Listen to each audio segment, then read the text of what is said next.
안녕하십니까. 탱탱구리 채널입니다. 코로나로 인하여 전 세계가 모두 어려운 시기입니다. 정부의 방역 조치를 준수하시고 항상 마스크 착용 잊지 마시기 바랍니다. 2021년 12월 31일 오늘의 브리핑 시작하겠습니다.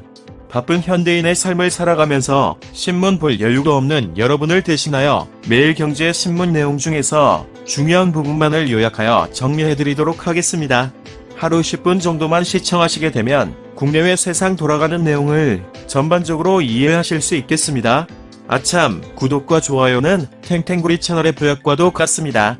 영상이 도움이 되셨다면 구독과 좋아요 꼭 눌러주세요. 그럼 오늘도 행복하고 즐거운 하루 되십시오. 첫 소식입니다. 바이낸스 코인 올해 수익률 1372%, 비트코인, 이더리움 제쳐, 가상자산 시가총액 3위 바이낸스 코인이 올해 1300% 이상 폭등하며 비트코인, 이더리움의 수익률을 앞질렀다. 올해는 알트코인을 해였다는 평가가 나오는 가운데 특히 탈중앙화 금융, 메타버스 관련 코인들의 상승이 두드러졌다. 라는 소식입니다. 다음은 비옷처럼 도약하려면 차기 정부는 기업 도와라. 대한상공회에서 한국경영자총협회, 전국경제인연합회, 한국무역협회, 중소기업중앙회 등 국내 경제단체장들이 2022년에 들어서는 새 정부는 기업 서포터가 되달라는 취지의 신년사를 일제히 발표했다.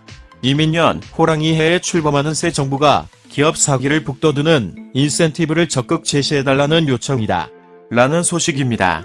다음은 ESG 투자길 막혀 원전시 마르는 한국, 미, EU는 신중 환경부가 한국형 녹색 분류체계에서 원자력 발전을 배제하기로 결론 내리면서 원자력 발전소 수출과 소형 모듈 원자로 개발 과정에서의 자금 조달에 차질이 생길 수 있다는 우려가 커지고 있다. 대표적인 기후 선진국인 유럽연합을 비롯해 미국과 중국 등 주요국이 앞서 원전 배제 결정을 내리자 문재인 정부의 탈원전 대못 받기가 또 한 번 이뤄졌다는 불만이 터져나오고 있다. 섣부른 판단에 자칫 한국만 원전 시장에서 뒤처질 수 있다는 지적도 나온다. 라는 소식입니다. 다음은 공수처, 정치검찰 전락, 이재명도 야만 조회했다면 문제, 국민의힘이 30일 국회 법제사법위원회 현안 질의에서 김진욱 고위공직자 범죄수사처 처장을 향해 야당 대선 후보와 국회의원을 무차별적으로 사찰했다며 야권을 탄압해 대선에서 공을 세우겠다는 거냐고 맹공을 펼쳤다. 김 처장은 억울하다며 사찰이 아니다고 거듭 항변했다. 더불어민주당은 윤석열 국민의힘 대선 후보도 검찰총장 시절 통신기록 조회를 280만 건 했다고 김 처장을 방어하며 야당과 충돌했다. 이재명 민주당 대선 후보는 공수처의 통신 조회가 법적으로 문제는 없다면서도 수사 공정성에 대해선 우려를 표했다. 그는 이날 한국신문방송편집인협회 토론회에서 통신자료 조회는 수사에서 매우 중요한 기초자료라 공수처도 한 것으로 보인다며 법령에 의한 행위를 사찰이라고 할 순 없을 것 같다고 말했다. 이 후보는 그러면서도 지나친 것은 경계해야 한다며 여당을 빼고 야당만 했다면 책임져야 될 일이라 생각한다고 지적했다. 라는 소식입니다.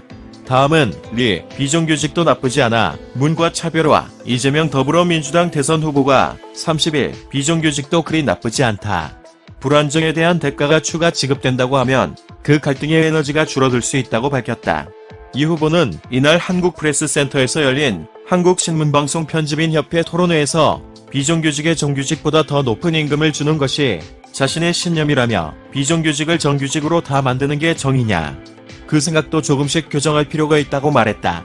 비정규직 문제 해결 방식에 있어 이 후보가 비정규직의 정규직화를 주도한 문재인 정부와 차이를 다시 드러낸 셈이다. 라는 소식입니다. 다음은 바이든, 푸틴, 우크라이나 2차談判 나선다. 조 바이든 미국 대통령이 30일 블라디미르 푸틴 러시아 대통령과 우크라이나 위기를 둘러싼 2차談判에 나선다. 미러 정상은 지난 7일 영상회담에서 우크라이나 문제에 대한 입장 차이를 확인했고 이번에는 푸틴 대통령 요청에 따라 23일 만에 다시 직접 대화한다. 러시아 안전보장안을 놓고 양측이 내년 1월 10일 스위스 제네바에서 할 차관급 대화를 앞두고 또 한 번의 정상통화가 성사됐다. 라는 소식입니다. 다음은 먹는 샘물로 탈났다. 민원의 사업주 처벌 자체가 인체에 유해하지 않은 제품이라도 사업주가 안전보건 의무를 준수하지 않고 생산하면 중대재해처벌법 대상이 된다는 환경부 해설서가 나왔다. 자동차나 먹는 샘물 같은 내구재, 소비재도 중대법 처벌 대상이 될 수 있다는 것인데 사실상 모든 생산물이 중대재해법에 따른 처벌 대상이 되는 것 아니냐는 우려가 나온다. 라는 소식입니다. 다음은 음주사고 폐가망신, 보험부담금 최대 1.7억, 내년부터 마약, 음주운전을 하다가 사고를 내면 수억 원의 부담금을 부담해야 한다. 마약 운전자가 사고를 낼 경우 지금까지는 돈 한 푼 내지 않았지만 새해부턴 자동차 보험약관 변경으로 최대 1억 5천만 원의 사고 부담금을 내야 한다. 내년 7월 말부턴 음주운전자의 사고 부담금이 최대 1,500만 원에서 최대 1억 7천만 원으로 10배 이상 올라간다. 라는 소식입니다. 다음은 포스코인터, 전기차 부품까지 영도 확장, 포스코그룹 소속 종합상사인 포스코인터내셔널이 동유럽의 전기자동차 핵심 부품인 구동, 모터코어 공장 설립을 추진한다. 모터코어는 모터 구성품으로 전기를 발생시키는 역할을 한다. 전기차 등 친환경차에 있어 모터 효율은 가장 중요한 요소 중 하나다. 라는 소식입니다. 다음은 셋 중들 쓰는 LTE 3년 전 속도로 추락, 요금은 그대로. 통신사들이 5세대 이동통신 속도를 높이는 과정에서 국민 3명 중 2명이 쓰고 있는 LTE 품질이 3년 전 수준으로 추락한 것으로 나타났다. 통신 3사의 5G 품질 역시 정부가 밝힌 최고 속도 대비 절반에도 못 미치는 것으로 확인됐다. 라는 소식입니다. 다음은 폐쇄 빠진 제약사들 2조 시장 쟁탈전, 반려동물 인구 1,500만 명, 국내 4가구 중 1가구는 반려동물을 키우는 시대다. 반려동물은 이제 인생의 동반자가 됐다. 반려동물을 가족처럼 여기는 펫팸족, 반려동물을 자신보다 아끼는 펫미족, 반려동물에게 고가 제품을 사주는 펫셔리, 반려동물 용품에 첨단 기술을 적용한 펫테크 등 늘어난 관심만큼 다양한 신조어가 등장했다. 국내 제약사들도 펫 시장에 빠졌다. 반려동물 산업을 미래 먹거리로 주목하고 있기 때문이다. 약뿐만 아니라 반려동물의 건강을 돕는 사료, 건강기능식 등 다양한 펫푸드로 반려인들의 마음을 사로잡고 있다. 라는 소식입니다. 다음은 코오롱 FNC, 골프복 타고 화려한 부활, 코로나19 충격으로 매출이 큰 폭으로 감소했던 코오롱 FNC가 악재를 딛고 다시 1조 클럽의 이름을 올렸다.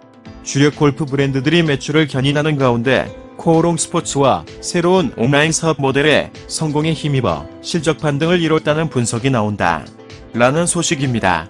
다음은 개별 주식 투자해 대박나도 비과세, 동학개미 열광, 증권사에서만 가입할 수 있는 중개형 개인종합자산관리계좌 가입자가 불과 10개월 만에 200만 명을 돌파했다.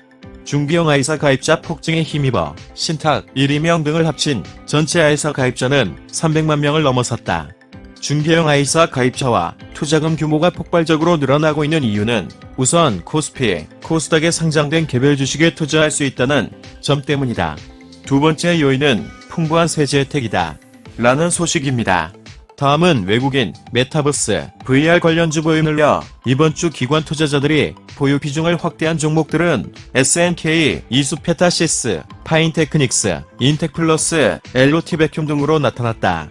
기관 투자자들은 이달 23에서 29일 게임 개발, 지식재산권 라이선스 관련 기업 SNK를 88만 7,365주 순매수했다. 이는 SNK의 상장 주식수 대비 4.2%에 해당하는 물량이다. 라는 소식입니다. 다음은 헬멧 착용 의무화, 7개월 만에 전동 킥보드 멈췄다. 지난 5월 헬멧 착용이 의무화되면서 공유 모빌리티 수단으로 각광받던 전동 킥보드 시장이 고사위기에 처했다. 전동 킥보드를 빌려서 운행할 때 현행법에 저촉되지 않으려면 헬멧을 휴대해야 하는데 이 같은 불편함을 감수하면서까지 이용하는 사람이 거의 없기 때문이다. 모빌리티 업계는 휴대용 헬멧을 이용자에게 대여하려고 해도 안전 기준을 통과하지 못할 가능성이 높아 사면초가 위기에 몰렸다고 항변한다. 라는 소식입니다. 다음은 경이로운 순간의 연속, 한국 문화 헐헐 날았다. 팬데믹으로 척박해진 세상 속에서도 한국 문화예술계는 경이로운 기록의 연속이었다. 74세 윤 여정이 국내 배우 최초로 오스카 여우 조연상을 수상했고 드라마 오징어 게임은 무려 세계 94개국 시청률 1위에 올랐다. 방탄소년단은 올해도 미국 빌보드 차트 정상을 12주나 차지하며 세계 음악계 주류로 자리를 굳혔다. 그동안 침체됐던 미술계는 고이건희 삼성회장, 유족의 역대급 문화재, 미술품 23,283점 귀증에 힘입어 활기를 되찾았으며 아트테크 열풍이 불어 연간 매출액 1조 원을 넘본다. 라는 소식입니다. 이상으로 2021년 12월 31일 오늘의 브리핑 마치겠는데요. 도움이 되셨으면 좋겠습니다. 탱탱구리 채널 끝까지 시청해주셔서 감사합니다. 내일 다시 뵙겠습니다.